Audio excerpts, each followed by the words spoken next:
Happy day, happy day, happy day. This your Ak, this your bruh, True Jew, coming at you.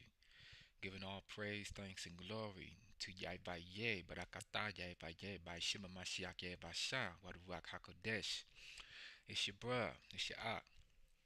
I noticed y'all have been, I'm sure y'all have noticed, excuse me, the slowdown of content lately, just in response to wanting to make sure I handle things on the back end of my channel and begin to spread the love of the messages out on different platforms and taking my time to get my content together and those sorts of things, just in case I should happen to say the wrong thing.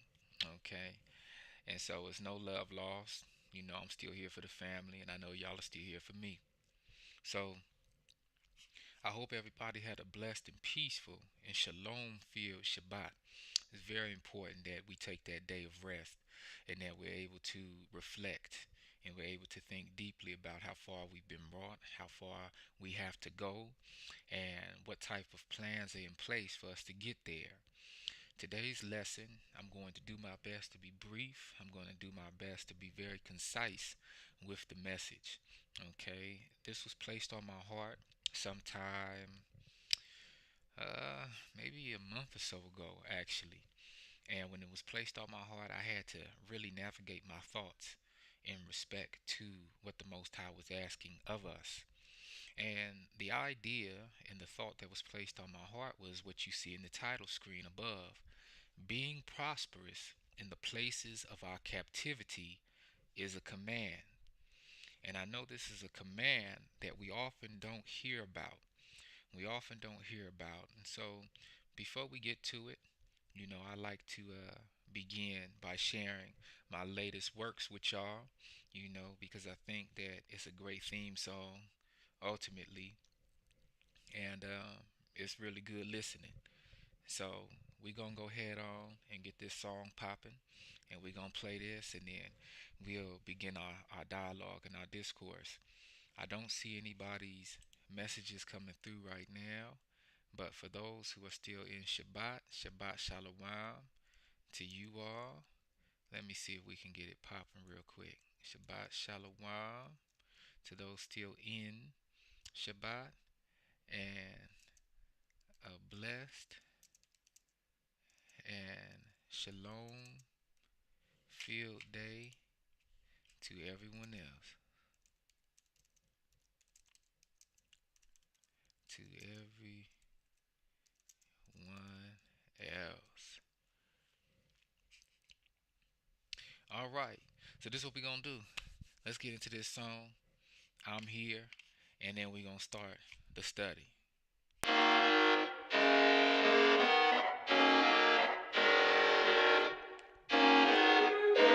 Ooh, yeah, yeah, yeah. I'm not here to tickle your ear or tell you what you're wanting to hear.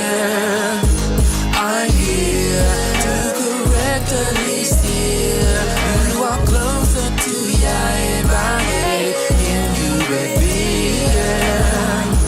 I know that sometimes it gets hard, but you were blessed right from the start. That's how you've made it so far. So give your thanks with all your heart.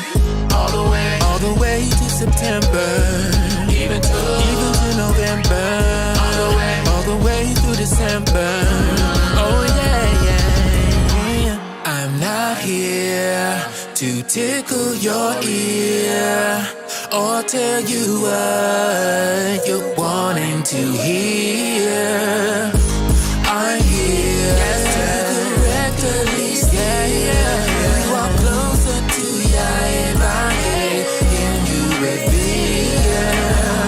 Look around, what do you see? A whole flock that's full of lost sheep. Dry bones they all asleep. It's time to wake up and to change how you think. All the way to September, even to November, all the way through December.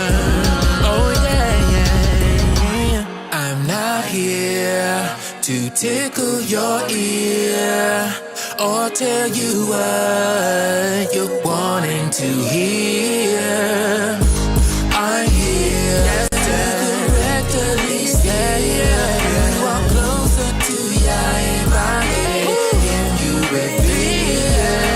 You're going to find that there will be times when people have no stomach for solid teaching, but will fill up on spiritual junk food, catchy opinions that tickle their fancy. They'll turn their backs on truth and chase mirages. But you keep your eye on what you're doing. Accept the hard times along with the good. Keep the message alive. Do a thorough job as God's servant. All the way to September, even to November, all the way through December.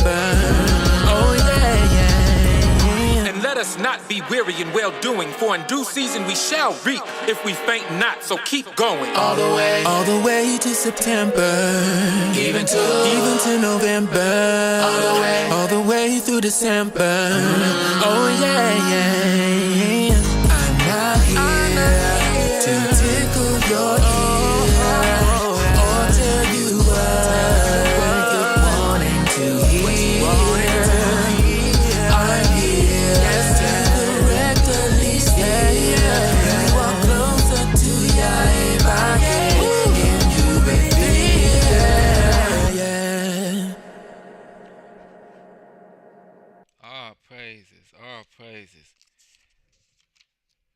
Queen Sister Awakened Goddess, thank you so very much for reminding everybody to participate in some way with this live stream.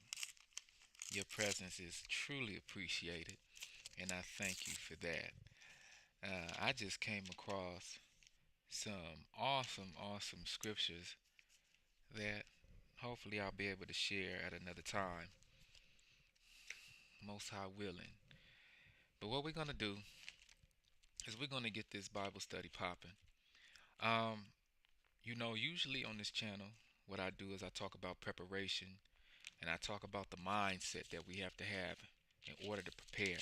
I often talk about how we live in a construct right now, societally speaking, that seeks to distract us from what the Most High would have us to do.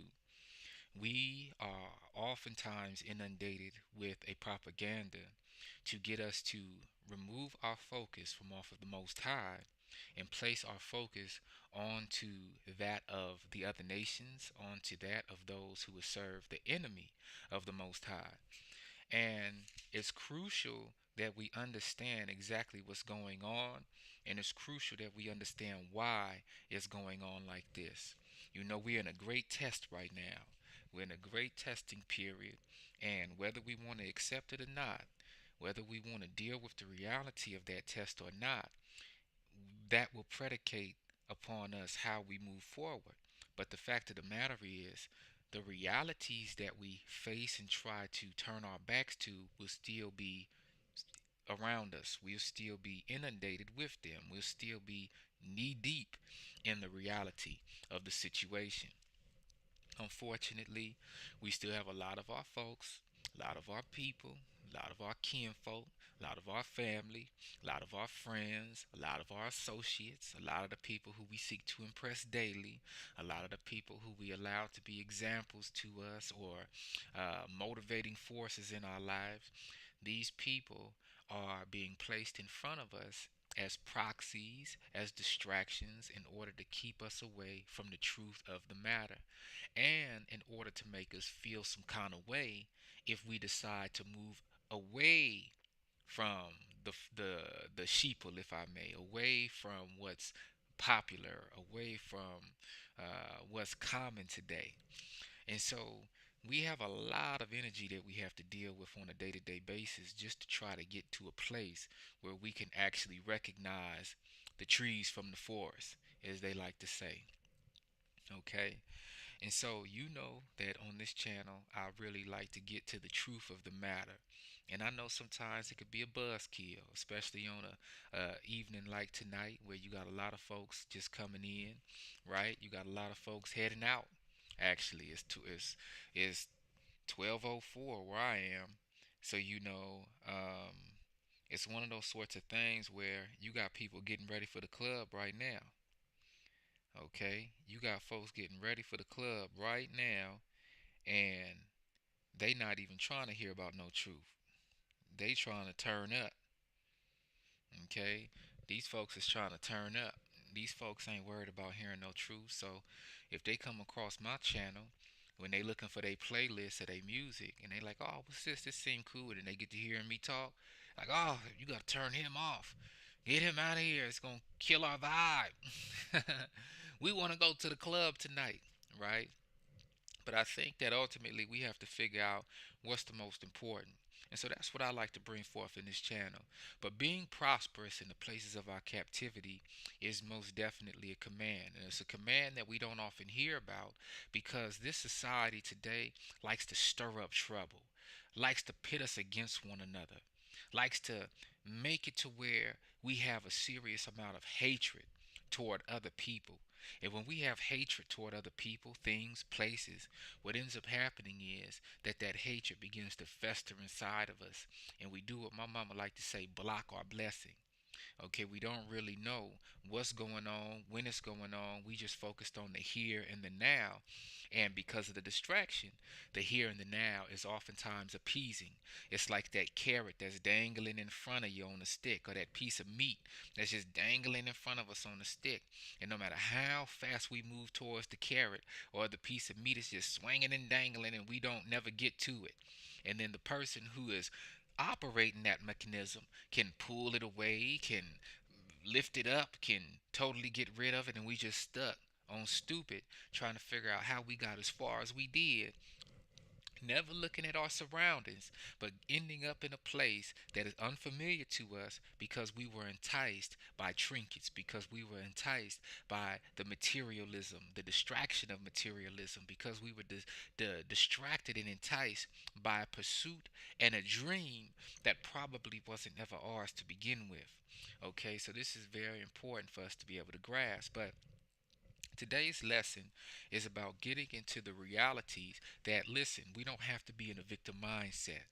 One thing about being a Hebrew Israelite, especially in our captivity, is this idea that we have to continue to be victimized in order for other nations and other people to sympathize with our plight in this day.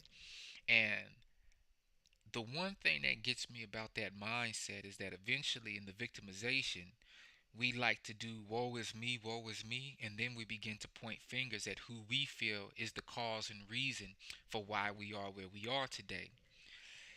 And as I've really taken a step back and looked at this, and I know some folks don't like what I'm finna say because I've said it before, but the reality of the issue is we as Hebrew Israelite people are the reason why we are in the places of our captivity. We are the reason that we are in the places of oppression in society. We are the reason that we are no longer the head of society but the tail. We are the reason that all of our substance and all of the things, materialistically speaking, that we once had, all of the increase, the livestock, all these things that made us wealthy from a material standpoint, we were stripped of our textiles, our clothes, even the pride of having our own language, the pride of having our own customs that we can daily interact with, that separated us from the rest of the people on earth, that gave us our own identity. All of these things were taken from us because of things that we did incorrectly. So when we begin to point the finger at ourselves, and we begin to look deeply at ourselves, at the causes to why we did what we did to have ourselves placed into captivity, the one thing that seems to be common sense to me in this is that, guess what? We can begin to make the corrections. We can begin to now remediate. I love that word, remediate. We can begin to remediate the things that were wrong, the things that we are consistently dealing with that upset us. We don't have to continue to wallow in the quagmire of pain and victimization. We can actually rise above it. One thing that I was led to that really drilled this home for me was this series, this excerpt of scriptures that I'm about to share with you. When I was made to realize this, and I mean really looking at it and really taking it in, it opened up my mind in a different way. And it confirmed that we don't have to be victims. We don't have to be victimized. We don't have to sit up here and try to get others to feel sorry for us. We don't have to walk around here with the same hatred and that same low vibratory frequency energy that others used in jealousy and envy toward us when we were in our original estate. We don't have to use that same energy back on anybody. Instead, the Most High asks us to have a whole different set of energy. So let's get to this excerpt. See what I'm really talking about. It's in the book of Jeremiah, chapter 29. And when I read this, I said, "Oh wow, this is pretty interesting. It's pretty interesting." So let's move old Moshe out of the way, and let's see if we can get this increased for the family a little bit. Okay, I'll move myself down a little bit, and we will go ahead and see if we can blow this up. Okay. Let's see what we got so y'all can read this along with me. Okay. Jeremiah chapter 29 verse 7 says something very particular. Now this is a command. However, we won't see this commandment issued to us in Torah. It's in the Tanakh. And one thing about this is it's kind of one of those hidden things that you have to realize that wait a second, I am a Israelite. And once you recognize that you are Israelite, biologically speaking, there's no such thing as a spiritual Israelite. Okay, just like there's no such thing as a spiritual Chinese person or a spiritual Russian person. Okay, we're all physically here. And the thing about these Hebrew Israelite folks, we call our families that when we are at our greatest estates, we know who we are. We know that we are true and living children of the Most High, chosen out of the rest of the world to be a peculiar people, or because we always were peculiar people. We are called Emoyokayim. That means strange people. We are strange people. And we're peculiar. And we're supposed to set apart. We're supposed to be set apart. We're supposed to separate ourselves from the other nations, not in hardiness and high-mindedness, but because there's a Kodesh spirit within us. Kodesh meaning set apart, or in English today, holy. So we have to recognize that the Most High chose us to have a different estate over all people because there was a responsibility that was given to us. And we can really take that responsibility and stand on it and realize the authority and the power that comes with that responsibility without being high-minded, without being haughty, without being egotistical, without being cocky, but being confident and being reassured daily that we are the living representatives of the Most High Power, the one that created all things in existence today. We would begin to move differently. We begin to talk differently. We begin to walk differently. And we begin to see ourselves in that original light that we were supposed to always see ourselves in, and we could be restored. But the Most High tells us in Jeremiah chapter 29, beginning at verse 4, this is what Yahweh, Almighty, the God or El of Israel, says to all those I carried into exile from Jerusalem to Babylon. Build houses and settle down. Build houses and settle down.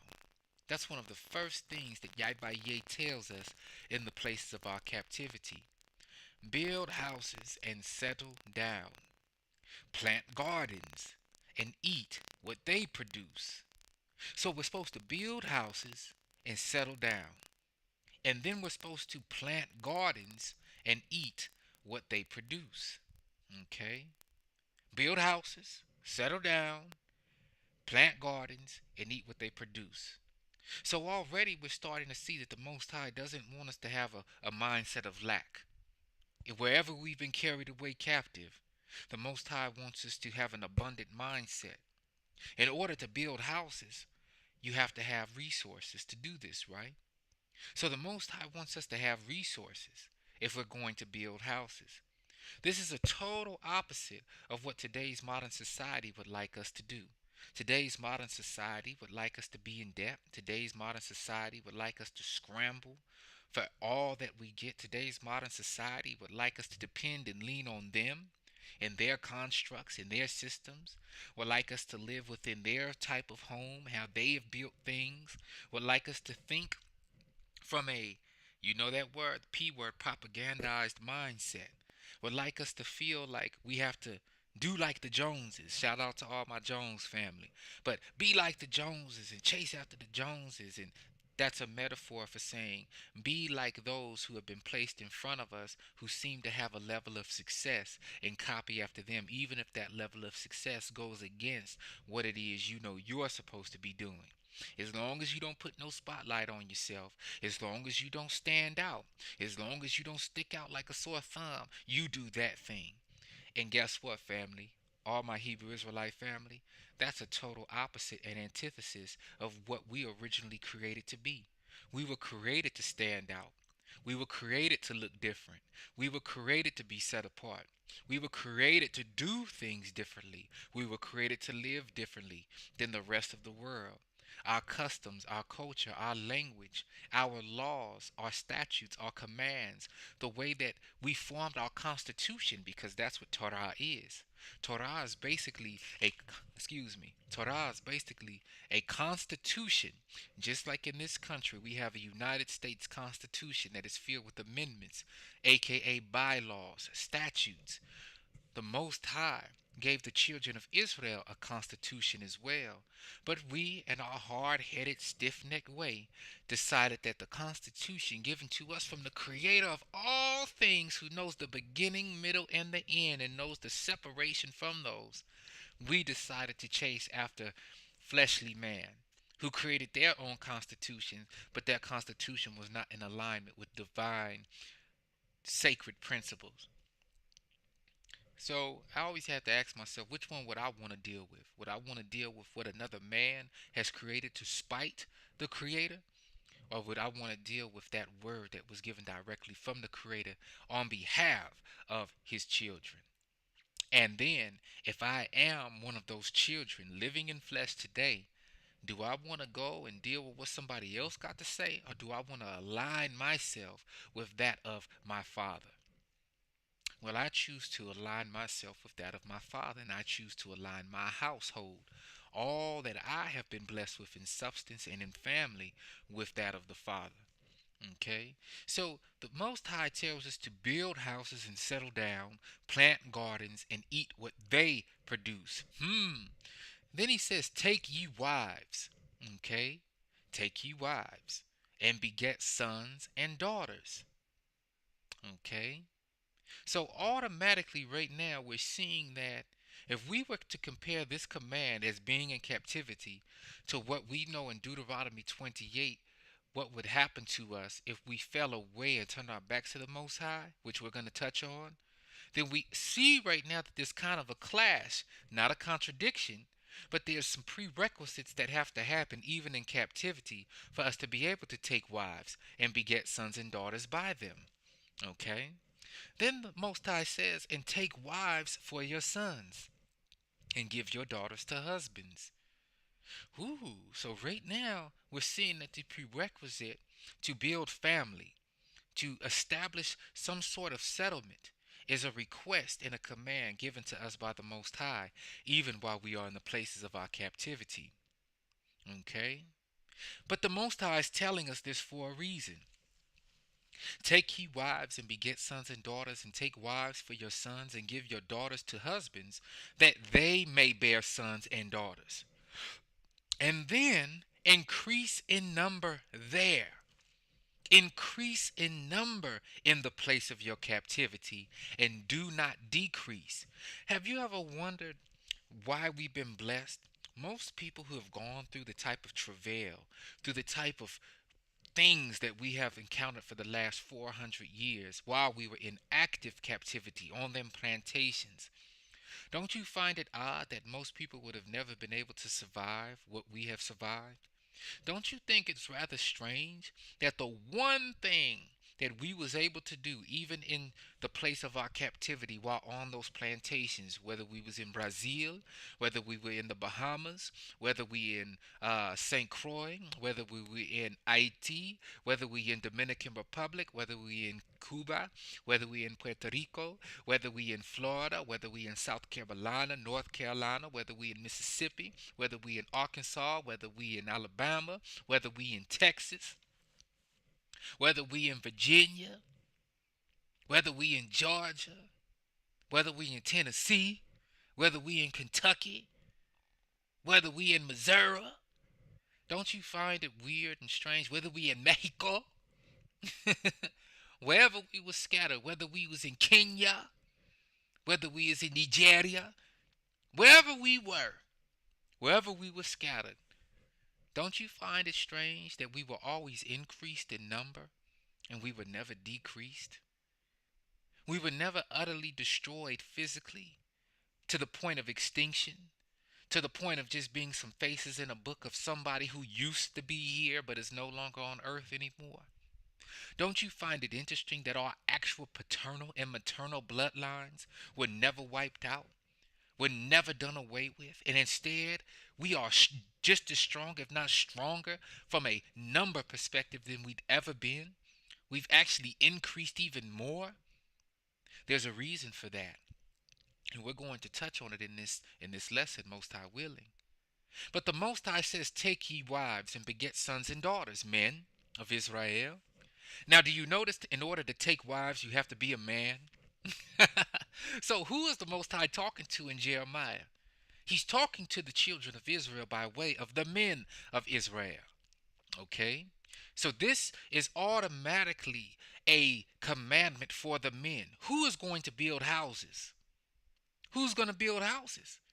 Who's going to build a house for the wives and children to live within? Well, that's the men of Israel.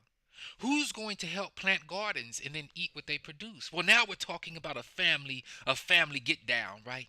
Now we're talking about something that the family is going to be involved in, the wives, the children. But first there has to be a place where houses can be built, where homes can be established. And that's something that the men have to do. The men have to go and take wives and beget sons and daughters, and then take wives for your sons and give your daughters to husbands. That is what the men do. The men are the ones who give their daughters in marriage to a husband that is supposed to now take care of that young woman. Am I correct? I'm pretty sure I'm correct about that, but not for my own sake and not for my own righteousness. It's correct based on how the Most High has created us to be in the hierarchy established within our households. But it doesn't stop there. The Most High also says in verse number 7 of Jeremiah chapter 29, "Also seek the peace and prosperity of the city to which I have carried you into exile." What? Seek the peace and prosperity of the city to which I have carried you into exile. But I thought we were supposed to be angry. I thought we were supposed to hate this place. I thought we were supposed to be utterly upset. Instead, you mean to tell me that right here in this scripture, right here in Jeremiah chapter 29, something that we don't often read about, that the Most High asks us to seek the peace and prosperity of the very city where we have been carried away into exile? Yes, whether we were exiled into Babylon, whether we were exiled into Persia, whether we were exiled into Greece, the Persian Mede captivity, the Grecian captivity, or the Roman captivity, and now an extended Roman captivity in this place of modern day Babylon, modern day America, United States of America. Every single captivity the children of Israel were carried away into, that place became an empire. That place became mighty economically. That place became a superpower in the world.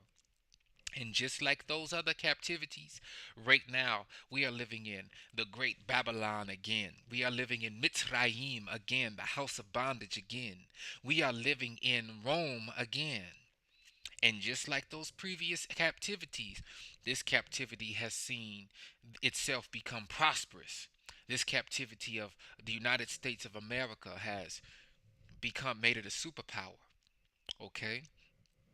And even in this captivity, as children of Israel, we have increased within it in number. But the Most High asks us to seek the peace and prosperity of the city to which I have carried you into exile. And it doesn't stop there. The command doesn't stop there. Pray, pray to Yahweh for it, because if it prospers, you too will prosper. And that, when that hit me, and I was led to that clause, that command, I said, wow, wow, look how cold this society has done. This society has sought to trick us out of our prosperity.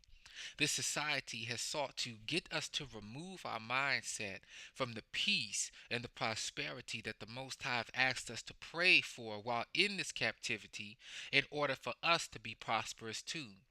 When I look at these particular commandments and I see build houses and settle down, that takes a level of peace to do that. When I see planting gardens and eat what they produce, that takes a level of prosperity and abundance to do that. Because we know we cannot plant a garden wherever we are under attack. We know we cannot build a home whenever we are under attack. Whenever we are feeling like our lives are at stake and we're feeling pushed into a corner, we could only follow through with this commandment if we are in a place where we have some sort of comfortability. Even though we are in the place of our captivity, this is a great and telling secret that hasn't often been shared, and that the Most High still wants us to be abundant. The Most High still wants us to produce. The Most High still wants us to increase and not decrease. And increasing in all things good is what the Most High would have us to do. But in order to get there, we have to turn our backs to what the society is telling us to do, and we have to turn our face toward the Most High. Look at this right here, and I want y'all to really read this along with me. Deuteronomy chapter 28, verses 1 through 14. Now, oftentimes when we read the book of Deuteronomy, we're often confronted with, let's see if I could squeeze in here a little bit so y'all can see me too. We're often confronted with Deuteronomy chapter 28 from a curse perspective. Rarely do we get to see the blessings. Rarely do we read about the blessings. So let's read about the blessings and then let's see if we could tie these blessings into what we just read in Jeremiah chapter 29, verses 4 through 7. Deuteronomy chapter 28, starting at verse 1, tells us, "And it shall come to pass, if thou shalt hearken diligently unto the voice of Yahweh thy God, to observe and to do all his commandments, which I command you this day, that Yahweh thy God will set thee on high above all nations of the earth. And all these blessings shall come on thee and overtake thee, if you shall hearken unto the voice of Yahweh thy God." So what we're about to read are all sorts of wonderful things that will overtake us, and we'll be totally surrounded by goodness if we were to follow the commandments of the Most High. "Blessed shall you be in the city, and blessed shall you be in the field." So first off, we see that we have to be in a location in order to be blessed. We're either going to be blessed in the city or we're going to be blessed in the field. Now, the Most High wants us to be blessed in both. But there's a certain aspect to these environments that you have to grasp. In the city is where a lot of the economics transfer. Okay, goods transfer in the city. But it is in the field where agriculture takes place. It is in the field where products are produced. It is in the field where livestock is raised. It is in the field where we get our milk, our butter, our herbs, our fruits, our produce, where we get our grains, where we get our textiles. It is in the field where these things are produced. But it is in the city where we sell these things in the market and in the marketplace. As a Hebrew Israelite people, we were never city dwellers to remain in the city. We were always an agricultural based people who leveraged the environment that the city produced for us in order to sell our wares, in order to sell those products that we produce while in the field, working from an agricultural perspective. We've always been shepherds, we've always been an agricultural people. As a matter of fact, when Papa Jacob and the other 69 souls that entered into Kemet or Mitzrayim originally entered in, we entered in as shepherds. And that is how Yosef was able to sell the idea of our people coming in to sojourn into Mitzrayim to the Pharaoh at that time by making him aware of the truth that we were master expert shepherds and that we could do certain things while in Kemet, in Mitzrayim, that would increase the whole land and not just our own people. And Pharaoh agreed to this, and Mitzrayim became very, very wealthy in livestock and in grains and in agriculture because we were a people adept at that form of life. Okay? Verse number 4. Blessed shall be the fruit of your body, and the fruit of your ground, and the fruit of thy cattle, the increase of thine kind, and the flocks of thy sheep. Whoa! So right now, based off what we read in Jeremiah chapter 29, the Most High asks us to build houses. The Most High asks us to plant gardens and to eat from the crops thereof. And the Most High asks us to take wives and to be productive, to be not only productive in the field, but to procreate and to produce children. The Most High tells us that if we follow His commands, that not only will we be fruitful in that we produce from the ground, but we will also be fruitful in our bodies, meaning that our women will be fertile and our men's will be virile. And we will be able to come together and produce multiple children and grow our families. And not only us, but our cattle, our sheep, our goats, our livestock will also be fruitful. Okay? Now, so far, everything that I see in verse 4, there has to be a certain environment in order for us to receive these blessings. And I'm going to touch on that shortly. Verse 5. Blessed shall be thy basket and thy store. So not only will the basket that we place our produce in be overflowing and full of all of those good amenities and comfort foods that we like and all of that good produce, but also the place where we store those things and also the place where we sell those things will be blessed. Meaning that we will have an abundance of resource to sell, an abundance of resource to save for ourselves when we also need access to those items. Blessed shalt thou be when thou come in, and blessed shalt thou be when thou goest out. When we leave our homesteads, when we leave our placements, we will be blessed heading out to the city. And we will be blessed when we reach the city, doing all that we need to do to increase our wealth and then go home to enjoy that wealth. Yahweh shall cause your enemies that rise up against you to be smitten before your face. They shall come out against thee one way and flee before thee 7 ways. Yahweh shall command the blessing upon thee in thy storehouses, you see, and in all that thou settest your hand unto. And he shall bless thee in the land which Yahweh thy God giveth thee. Yahweh shall establish thee an holy people unto himself, a Kodesh set apart people unto himself, as he hath sworn unto thee, if thou shalt keep the commandments of Yahweh thy God, and walk in his ways. And all people of the earth shall see that thou art called by the name of Yahweh, and they shall be afraid of you. You see, the people of the earth were afraid of us, were jealous and envious of us, and could not wait for the day that we fell away from the commandments of the Most High, so that they can conspire against Yahweh and conspire against his children in order to do away with us. But the Most High had a whole different plan in place, and even though we fell away, even though we began to do things that were distasteful in the eyes of the Most High preserved us and kept us for this day, right now, this very day that we are experiencing again right now. And Yahweh shall make thee plenteous in goods, in the fruit of thy body, and in the fruit of thy cattle, and in the fruit of thy ground, in the land which Yahweh sware unto your fathers to give you. Yahweh shall open thee his good treasure, the heaven, to give the rain unto thy land in his season, and to bless all the work of thy hand. And thou shalt lend unto many nations, and you shall not borrow. And Yahweh shall make thee the head and not the tail. And thou shalt be above only be above, and thou shalt not be beneath. If thou hearken unto the commandments of Yahweh thy God, which I command thee this day to observe and to do them, and you shall not go aside from any of the words which I command thee this day, to the right hand or to the left, to go after other gods to serve them.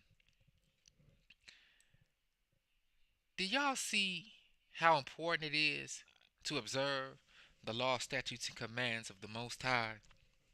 One thing that I realized in comparing the blessings of Deuteronomy chapter 28 to the command of Jeremiah chapter 29, verse 4 and 7, is that in order to receive these blessings, do y'all see where I'm going with this? We about to get on it. In order to receive these blessings, individuals, I'll just say the Hebrew Israelite people, have to be in a certain environment. If I'm in the city, worried about chasing what society has deemed important, and I'm allowing myself to be distracted by this and that, and this new hustle, and that new thing, and this pursuit, and that job, and this employment, and this and that, and I'm committing my works unto man, unto the nations, to build up their dreams and their vision for how they want to live, guess what? I'm not committing my work to the Most High as commanded. I'm focused on building up someone else's dream instead of aligning with the divine will of the Most High. And I'm also in a place that's not conducive to receiving the blessings of the Most High. What does that mean? If I'm on the block in the hood and I'm on a street name that's not mine, but I'm too busy fighting over the turf, I'm too busy pushing the hard line and sliding on my enemies all day, guess what? And I'm in the middle of the city, I'm in the ghetto, I'm not in a place where I can grow cattle and raise sheep and goats and keep chickens. I'm not in an environment conducive to receiving the blessings that the Most High would have for me. If I'm in the middle of the hood in the ghetto, there ain't no way that I'm finna be worried about planting gardens. I'm not gonna be worried about planting asparagus and collard greens and mustard greens. I'm not gonna be worried about planting uh, sweet potatoes and onions and watermelons and corn and grains and wheat. I'm not going to be worried about those things. I'm just worried about surviving and hustling. And all of those forms of survival, they come with a lack mindset, a competitive mindset that's unhealthy. I have to get over on my brother mindset, or I have to get over on my sister mindset. And as soon as I get what I have, I'm not going to be able to share my abundance. I'm going to have to hide it. I'm going to have to slide away. I'm going to have to slither away.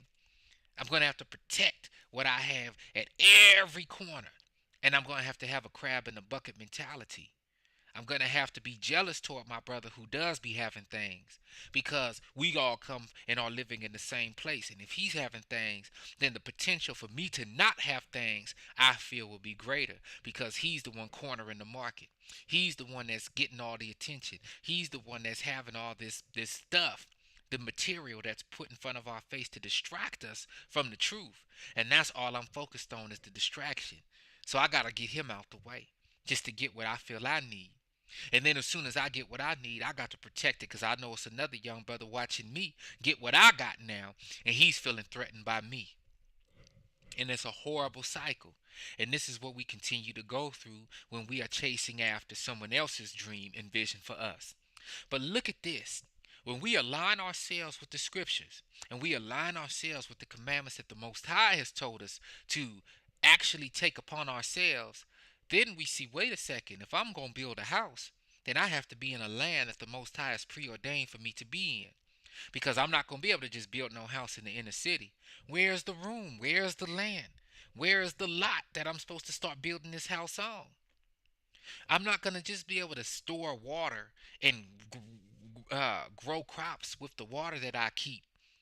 The city is going to try to be on my helmet saying I can't do this and I can't do that. So, how am I going to grow enough crops for me to even eat what I produce all the way? I'm still going to have to do the distraction of going to the store every day or going to the store twice a week to try to figure out how I'm going to get right. The Most High wants us to be abundant.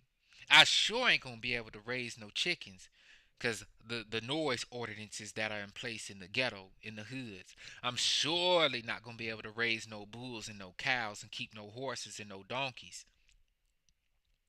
Are you starting to see an issue here on why we're so inundated with the distraction of staying in the city and why these governments seek to push us into the cities?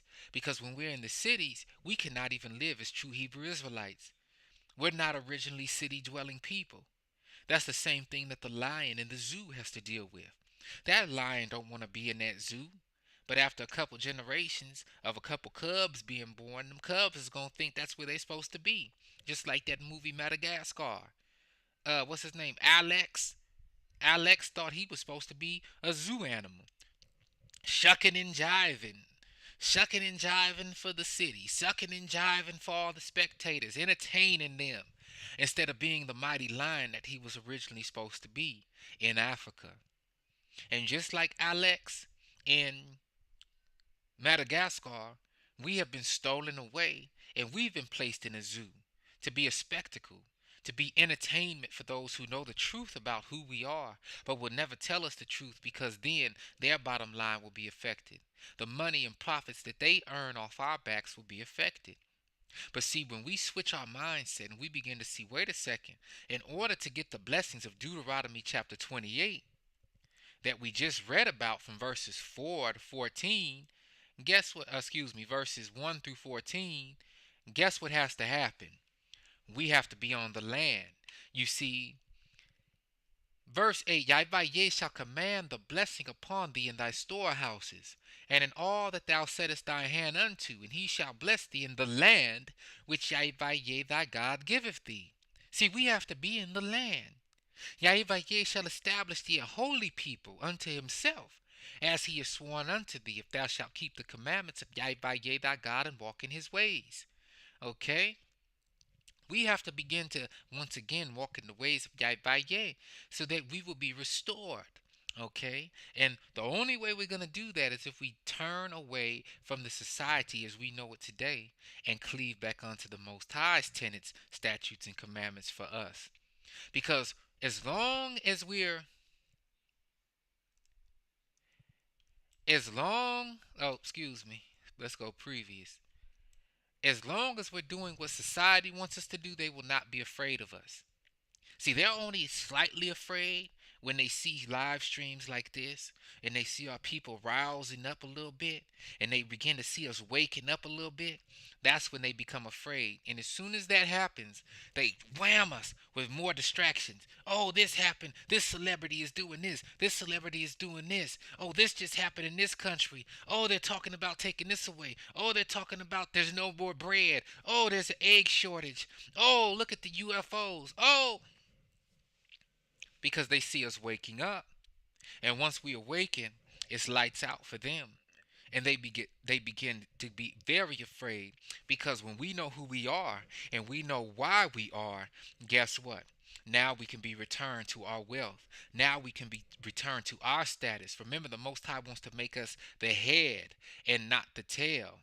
Okay? The Most High wants to make us the head and not the tail. Verse 13. Verse 12, Yahweh shall open up thee his good treasure. Okay? Because he swore unto our forefathers that this should be so. The heaven to give rain, and thy land in his season, and to bless all the work of your hand, and you shall lend unto many nations and shall not borrow. Do you think these nations that capitalize off of us daily want us to be lending to them? So they have to borrow from us with interest being paid?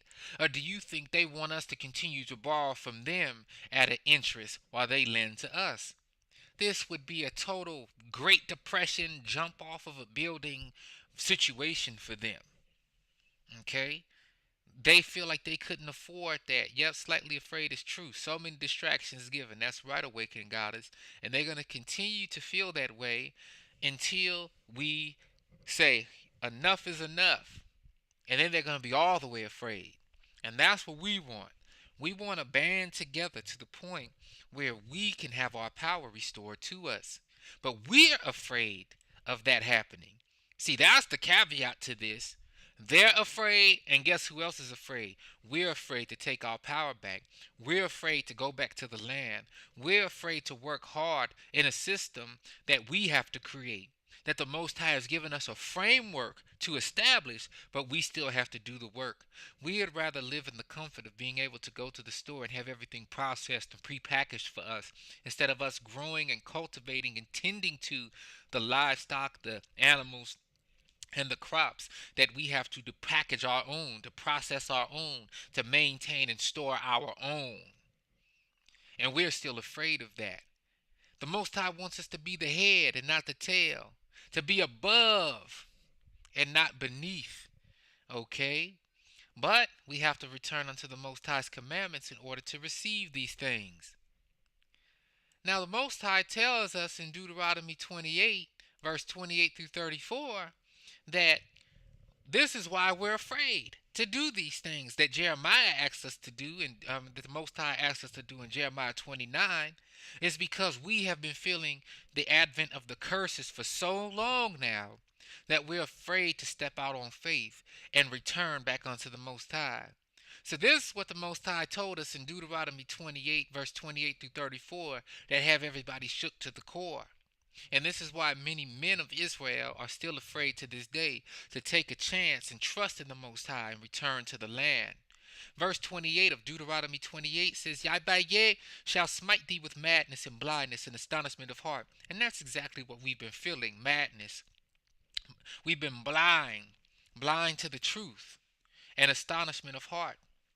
Okay? Whoa, what's happening to us right now? Oh, we're no good. Oh, we could never do this. Our women don't love us. Our children don't respect us. Oh, what are we going to do? Oh, we might as well just do like the nations do, and maybe they'll start respecting us. So now you have the brother chasing after materialistic trinkets and all of this sort of thing to impress our women, in hopes that our women stay in line with the things that we have to offer materialistically. And it shouldn't be like that. But that's what our brothers feel is necessary. And instead, we do these things and we still grope at. Excuse me. Oh, dang, that was a big hiccup. And though we do these things, we still grope at noonday, as the blind gropeth in darkness. And thou shalt not prosper in thy ways. And thou shalt be only oppressed and spoiled evermore, and no man shall save thee. We know ain't no man gonna save us, because we're in a captivity that the Most High placed us in. So how does that align with Jeremiah 29? It only aligns with Jeremiah 29 when we begin to recognize that we are truly Hebrew Israelites, as spoken of in these very scriptures, and that instead of us chasing after the society's schism and mechanisms and system that we've been placed in, we have been placed here not to serve them, even though we would serve our enemies. We were placed here as a punishment. And as soon as we realize that we were placed as a punishment, guess what? We can seek the forgiveness of the Most High. And even though it's not time for us to be gathered yet, we still have some stuff that we can do here that would increase us and that would add wealth to us. Because there's a great prophecy that we're about to share in a few moments that entails and dictates to us that even though we're in captivity, we are still a special people who are set apart. Why do you think we're set apart even in captivity? Why do you think everything that so-called African Americans do is the trendy thing? Why does everybody hate on us but still want to be us? Remember I said they want our rhythm but don't want our blues. Okay, so everything that we deal with day to day is indicative of us being set apart. There's no getting around it. We influence the entire world from right here in this captivity. So imagine if we used our influence for the goodness of the Most High. and we will return to our land. Don't you see how the entire world would be influenced by us again? And those in true wickedness would constantly be at war with us, but we would be in a better state to fight against them. And no country, no nation, no people on this earth has ever been able to withstand our attack and our togetherness and our ability to fight as a nation as long as the Most High was fighting with us. Whole entire nations and civilizations have been destroyed and utterly demolished for trying to stand up against and awaken children of Israel. And this is what they're afraid of. But thou shalt betroth a wife, whoo, and another man shall lie with her. Oh, my goodness. This is what men of Israel are afraid of.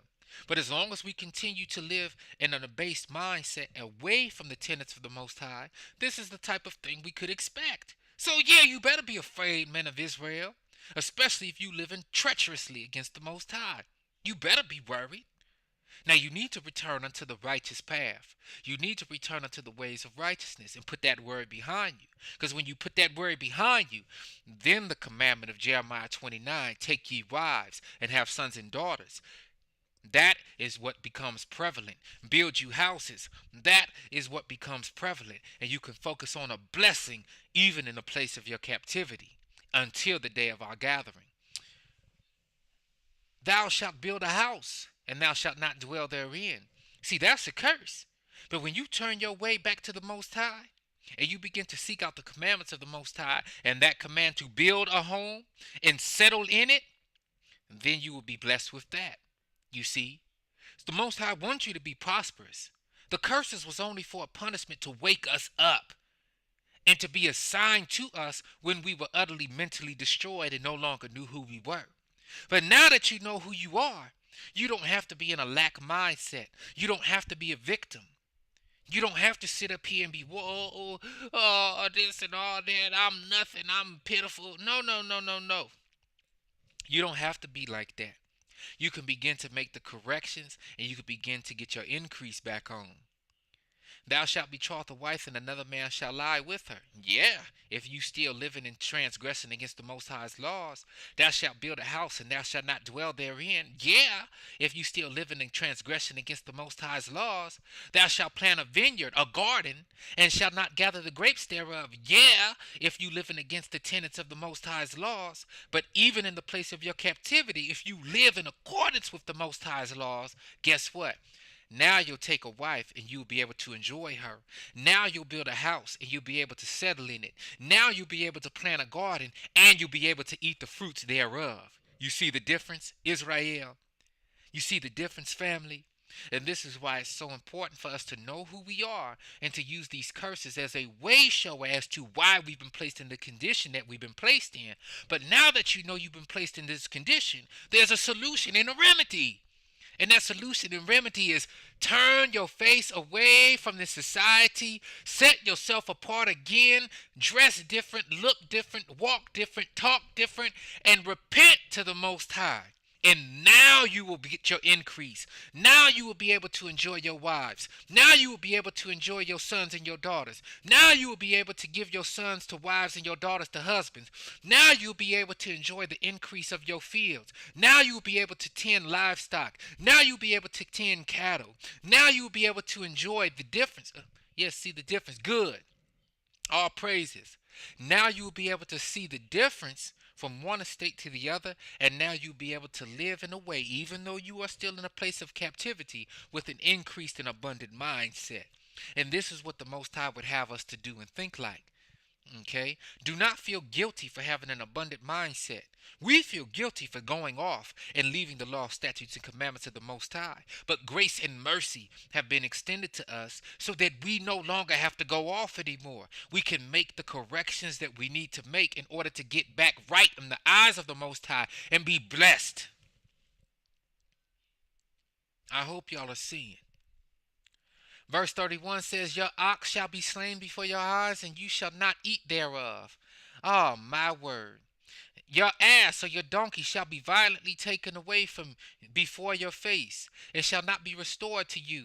Your sheep shall be given unto your enemies, and thou shalt not have none to rescue them. Your sons and daughters shall be given unto another people, and thy eyes shall look and fail with longing for them all the day long, and there shall be no might in your hands. See, this is what men of Israel are afraid of.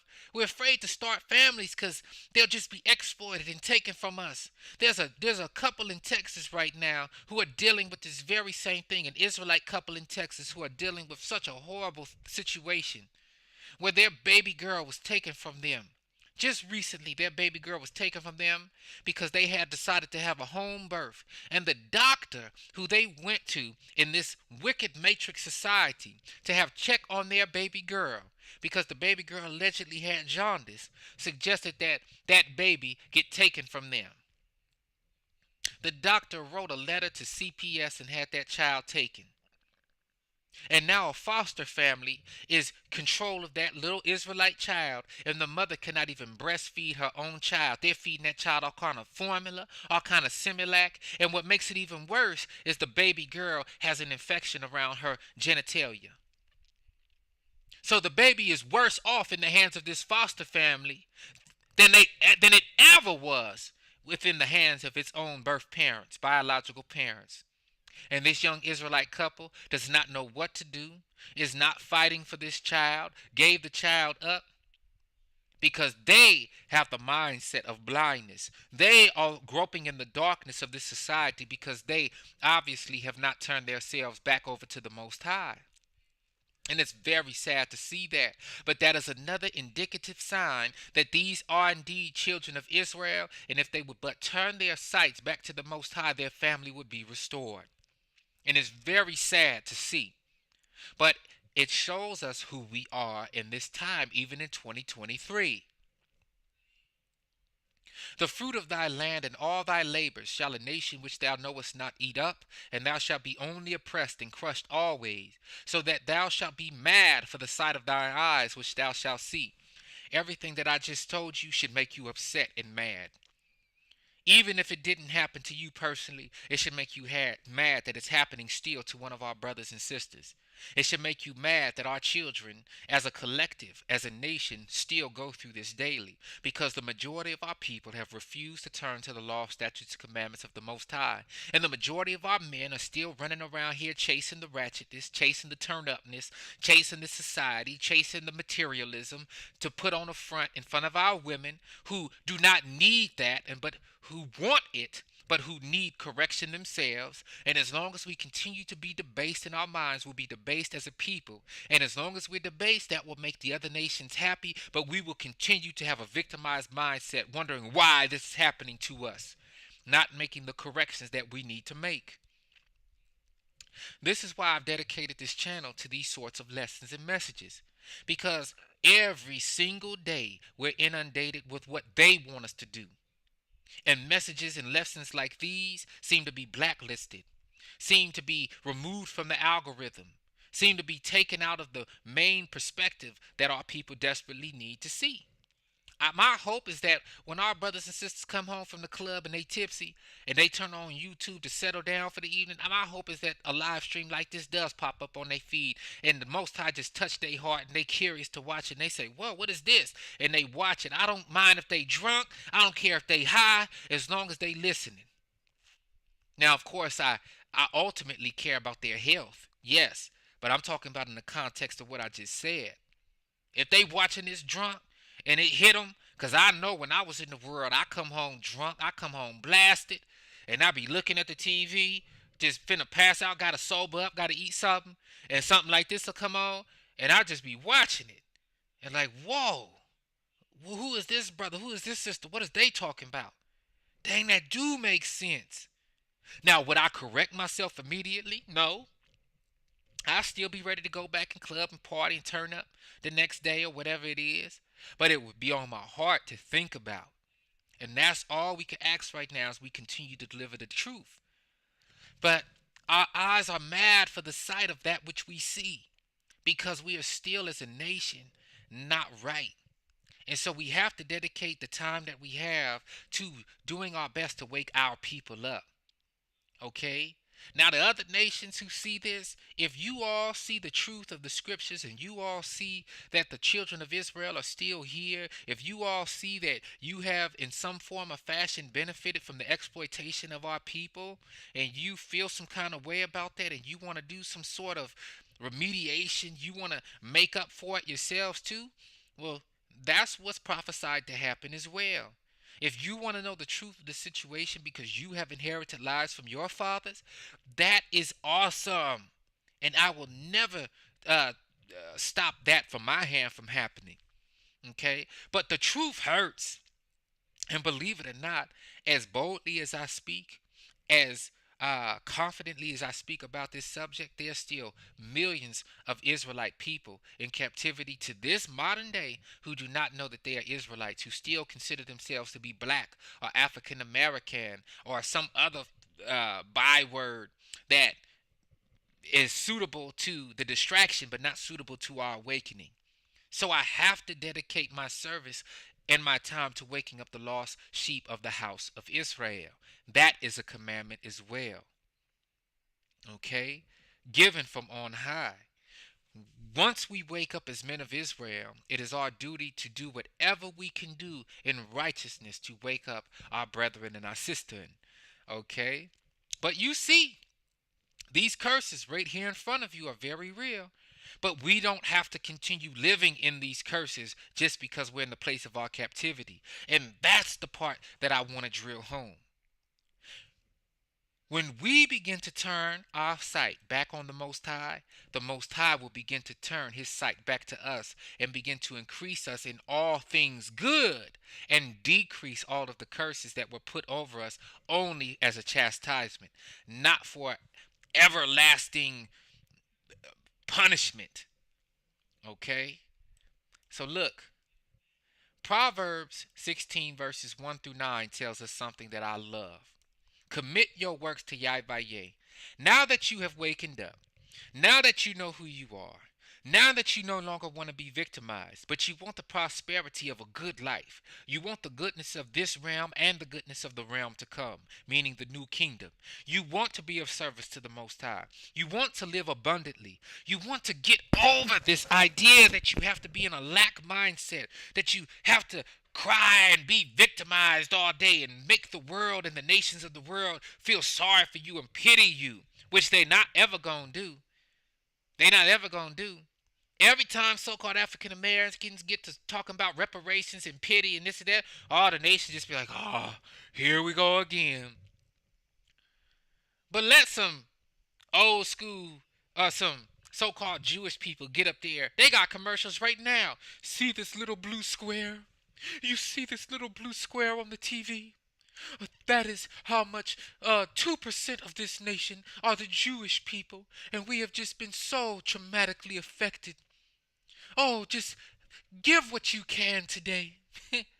Or we see the ASPCA and the little dogs and the little animals. We see the little sad puppy dogs in the kennel. Donate what you can to the ASPCA today. And everybody just donates millions of dollars annually to some dogs. But let some black folks, so-called black folks, get up there and talk about, man, we still out here being oppressed in the street. We still getting abused. We still getting mistreated. Our babies are still getting snatched. Our wives and our children are still being oppressed. Our men are still being thrown in jailhouses and prison houses. We still ain't right. Please help us, please. We still in these ghettos. We still ain't got clean water to drink in Flint, Michigan. Oh, get over it.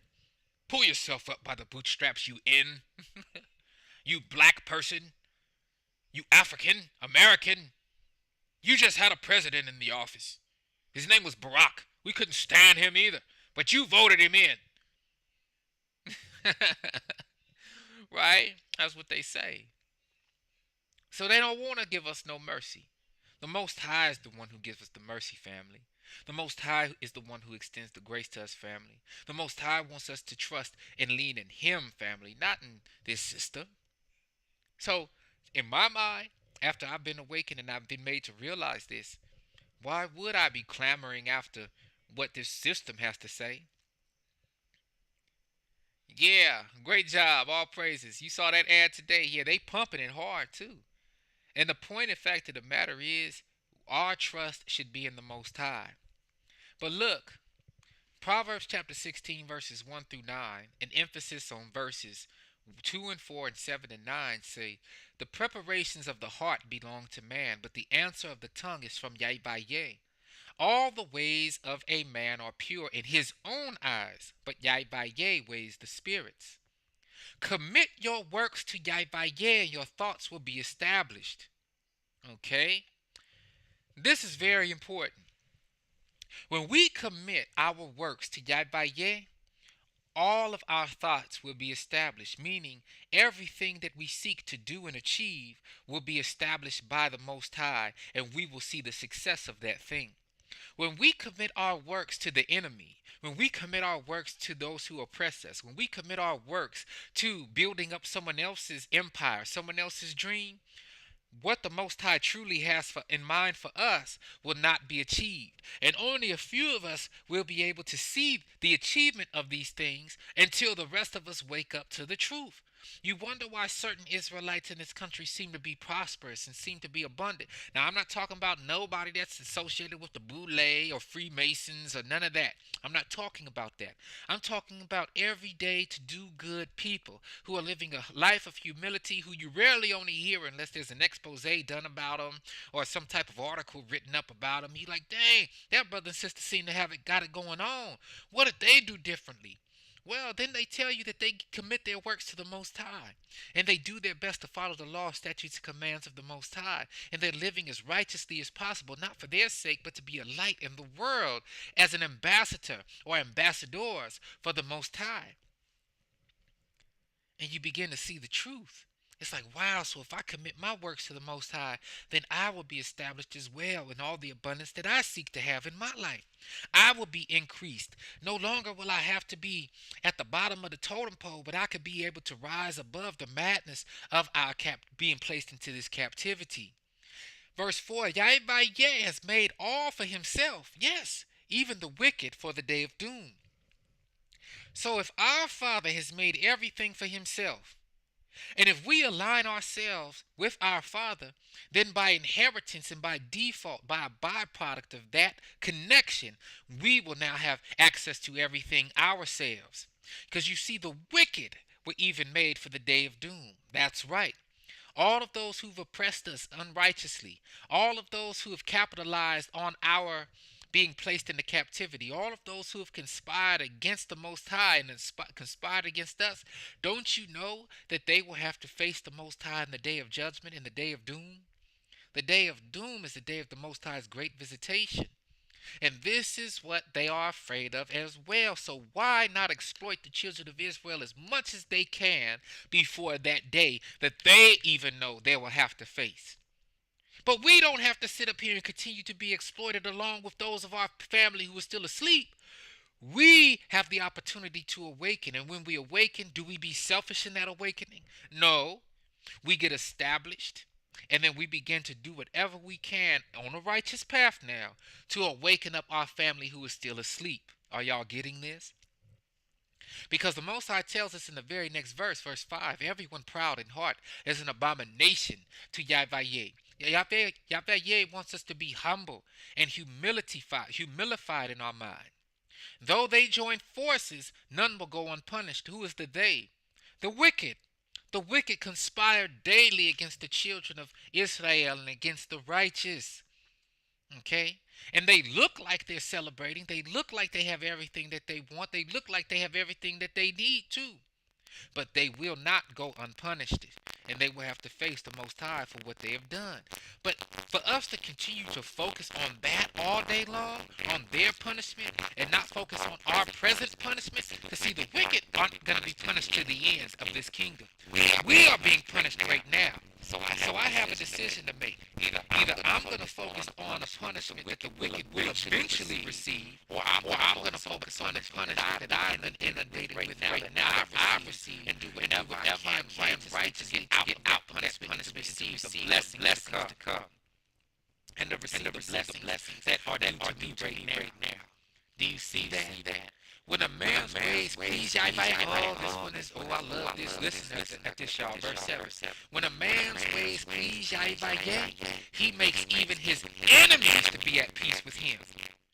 Woo! Are y'all starting to see the correlation and why the Most High led me to pull from Proverbs and to pull from Deuteronomy in regards to Jeremiah 29? Because ultimately the Most High wants us to pray for the place that we have been placed in the captivity. I know it's like, what? Are you serious? So you mean we're not supposed to be running around here and praying for the necessary downfall of this place? Because the Most High already told us that this place is going down. But it's not from our hands that the Most High is going to use our hands as men of Israel. Oh, you better know that. But it is not from our own will and our initiation that the Most High is going to destroy this place. Because that's something that we want. We are not ever going to be able to round up as a whole military and say, yes, we have a general. And general said from direct orders, we're going to have to go out here and start destroying this place. That's not how it's going to happen, brothers. That's not how it's going to happen, sisters. Okay? That's not how it's going to happen. The Most High is going to send out a decree. And by that decree, all of the people, all of the chess pieces are in place. And this is one of the reasons the Most High told us to increase and not decrease in the place of our captivity. What the nations didn't realize, I'm just going to say it, the nations didn't realize that as they had us increasing here, doing all of that breeding, as they call it on them plantations, so that they can help continue to produce the crops and the goods that they wanted, they didn't realize that they was creating the army of the Most High. They didn't realize that one day we would be reawakened to who we are, and that we would no longer serve their nefarious deeds, but that we would serve the Most High in spirit and in truth. And once that day came, we would be in the blink of an eye, turned into the warriors and soldiers for the Most High again. And they weren't ready for that, y'all. They didn't know this, but it's okay. So everyone proud in heart and is abomination to Yahweh. Though they join forces, none will go unpunished. In mercy and truth, atonement is provided for iniquity. Okay? So, mercy and truth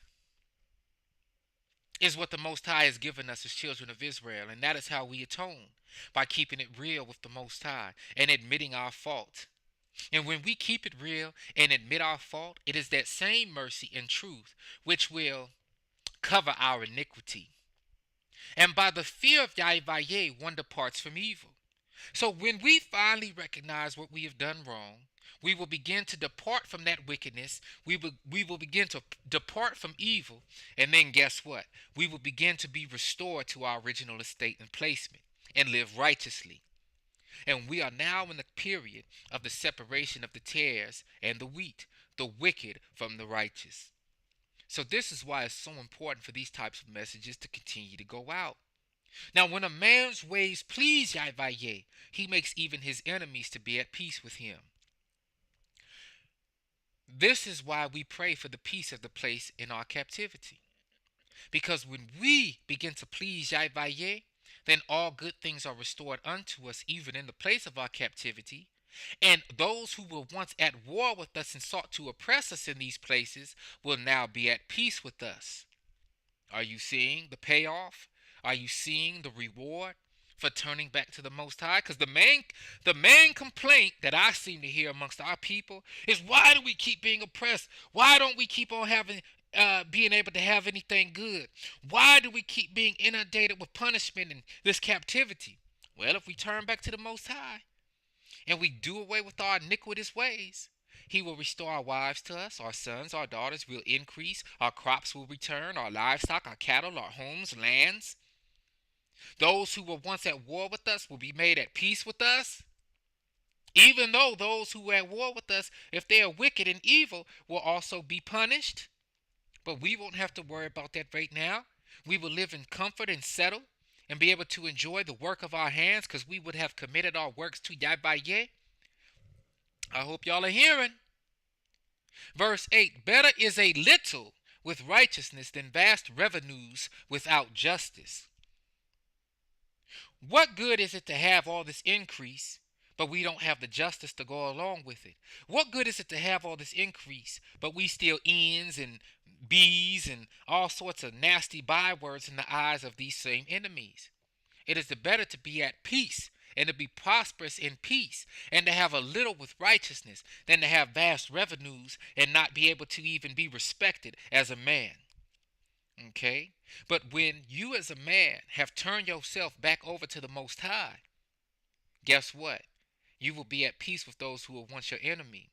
And you will be able to enjoy the increase. You will be able to enjoy those revenue streams that you have now been able to establish. You will be able to enjoy the increase that you have. And I hope, like me, I hope like y'all, well, I hope y'all like me are beginning to see the power of this very, very specific commandment in Jeremiah 29. And then being able to see the victory of reward if we just turn ourselves back to the Most High. It's a beautiful thing. Because a man's heart plans his ways, but Yahweh directs his steps. So if we're planning a certain way, we ask and hope that our plans and our mind aligns with that of the divine will of the Most High. And then if it aligns with the divine will of the Most High, guess what? At that point, we now have our steps directed toward that success. Because the divine will of the Most High, oh, it's filled with blessings. Remember, the Most High told us that He would open up His treasure house to us. And that treasure house, treasures are good, y'all. Treasures are good. But one more proof that I want to establish and I want to elaborate upon as we move forward in this study is what we read in the book of Genesis, chapter 15. When Abraham, before Abraham, Papa Abraham's name was changed from Abraham to Abraham or Ibrahim, before his name was changed, he was given a vision. And in that vision, we hear and we're told that his children, his descendants, would be taken into a land that they never knew and would be made to serve that land 400 years. Okay? But something would happen in that land. And we're going to get it. Something very good would happen. And we're going to get it right now. Genesis chapter 15, verses 13 through 14 tell us that, and he said unto Abram, know of a surety, so know for sure, Abram, that your children, your seed, shall be a stranger in a land that is not theirs, and shall serve them, and they shall afflict them 400 years.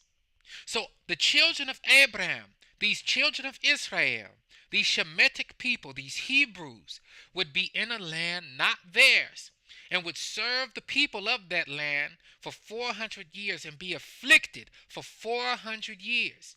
And also that nation whom they would serve will the Most High judge. And afterward shall they come out with great substance. Whoa! So you mean to tell me that the children of Israel are going to be in a nation which they never knew and shall serve this nation 400 years. And after being served 400 years, that nation would be punished who the children of Israel served. And the Most High would judge that nation. But after that judgment, the children of Israel would come out with great substance. Now, how would we come out with great substance if we did not have great substance while we were in it? So you see, the Most High needs us to produce, needs us to be of an increase, because once we increase, the substance will be attached to the increase of the people who were being afflicted. So the more people we have in the places of our captivity, the more propensity and likelihood those people have to come out with great increase. If it's only 3 of us in a place, only 3 of us will come out with increase. But if you have over 1 billion of us, 2 billion of us, who are scattered across the 4 corners of the world, when it is time for us to come out of those places of captivity, we each will come out with great increase. And that will fulfill the prophecy that the Most High promised to Abraham when Abraham saw that vision. Okay? And this is very cool. This is a very cool prophecy and a very cool promise. Alright? So I just want y'all to see this and really get the fact of the matter that, hey, being prosperous in the places of our captivity is actually a command. Being prosperous in the place of our captivity is a request from the Most High. But the prerequisite is that we turn our face back to the Most High and seek the ways of the Most High. And each of us, one by one, will be an example to those who are still asleep as to what to do. Each of us, one by one, as we continue to wake up, all praises and glory to the Most High, will be reestablished even in the place of our captivity.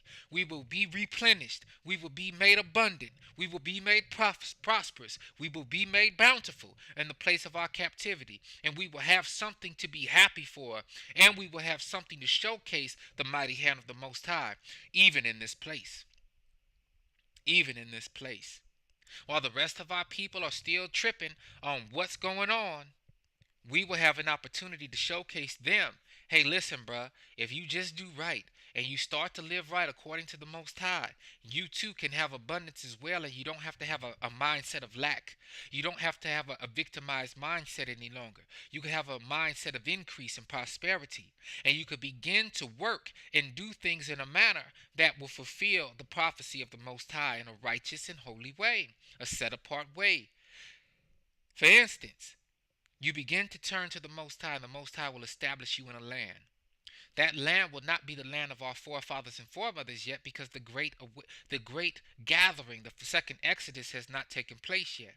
But when he puts you and installs you, when he deposits you in these lands outside of the cities, guess what? Now you will have access to resources, natural resources. As soon as you have natural resources and access to that, your wealth quadruples. It increases by 10, 12, 20 times, 100 times. It increases exponentially, is my point. And then you must pray for the wisdom on how to deal with and handle that increase in natural resource so that you can have true and long-lasting wealth for as long as you're in the places of your captivity. And ask the Most High to teach you how to leverage and utilize that wealth so that you can become abundant in the place that he has deposited you. You don't have to have a mindset of lack and victimization. Now you can begin to make the corrections that you need to get back on that trajectory of upward movement. Are y'all seeing this? So look, I hope you're getting it. I want to play my new song, Holy Ghost Fire, for y'all before we sign out. Audio is echoing. Is the audio echoing right now? Is the audio echoing right now?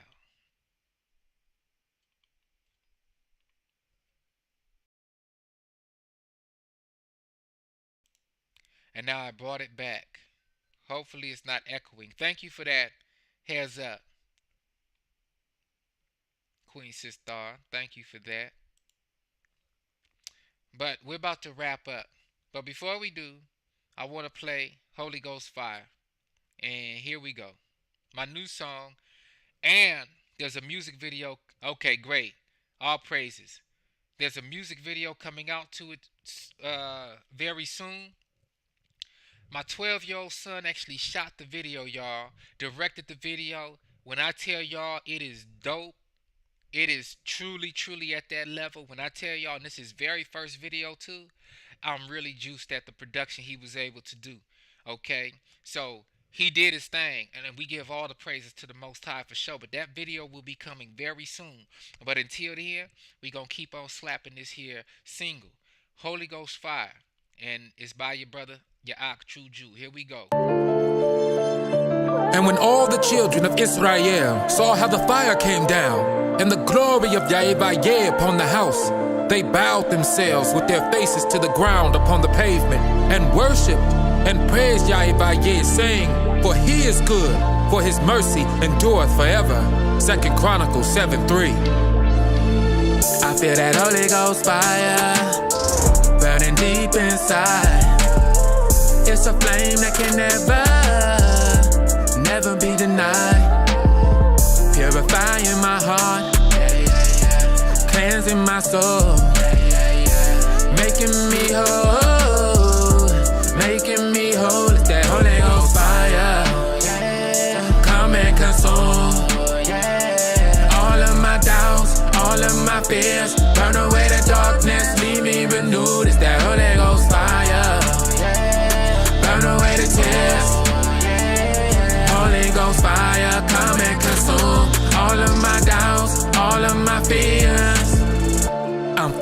the Spirit, empowered by grace.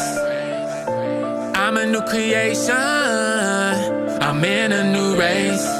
No longer am I bound by sin, no longer in chains. I'm free to worship, free to praise His name. It's that Holy Ghost fire, come and consume all of my doubts, all of my fears. Burn away the darkness, leave me renewed. It's that Holy Ghost fire, burn away the tears. Holy Ghost fire, come and consume all of my doubts, all of my fears, yeah. There's fire inside of me, it can't be contained, yeah. It's a flame that burns brightly, it can't be restrained, yeah. It's the power of God, it's the love of Christ, it's the Holy Ghost fire burning in my life. It's that Holy Ghost fire, come and consume all of my doubts, all of my fears. Burn away the darkness, leave me renewed. It's that Holy Ghost fire, burn away the tears. Holy Ghost fire, come and consume all of my doubts, all of my fears. All I see is misery, but I'm here to preach about our victory. Hearing the enemy thinking he really want a piece of me. He couldn't see the Prince of Peace, so how he think he gon' be able to stand up to the holy and righteous King of Kings? How do I know that I'm a prince of the power? Cause I was out here speaking Hebrew, ain't even know what y'all that I mean. When I'm praying, I face the east, we got power over the beast. We take our feet and we trample it down and keep it underneath. Holy Ghost fire, come and consume all of my doubts, all of my fears. Burn away the darkness, leave me renewed. It's that Holy Ghost fire, burn away the tears. Holy Ghost fire, come and consume all of my doubts, all of my fears. And when they had prayed, the place was shaken where they were assembled together. And they were all filled with the Holy Ghost, and they spake the word of God with boldness. Acts chapter 4, verse 31. It's that Holy Ghost fire, fire. It's that Holy Ghost fire, fire. It's that Holy Ghost fire.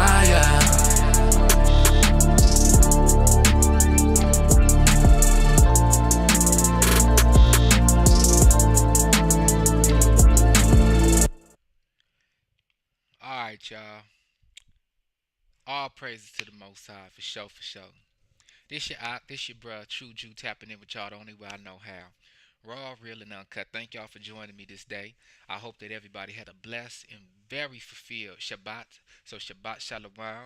I hope everybody has a beautiful weekend, a beautiful first day of the week. Let's continue to give all praise and glory to the Most High. Let's continue to seek the Most High's face in all things. Let's continue to take our concerns to the Most High. Let's continue to pray and give thanks to the Most High, even for those things that we consider to be bad, especially for those things that we consider to be good, because all things will work according to the goodness of those who believe and trust in the Most High. So, with that being said, I'm going to say Shalom, Shalom, Shalom, Shalom. All praises to the Most High by Shema Mashiach Yevashah, Waduvak HaKodesh. This your bro True Jew, your Ak True Jew, tapping in with y'all the only way I know how. Raw, real, and uncut. Until next time, Most High Mama Papa willing, I'll be back with another one. But until then, gone.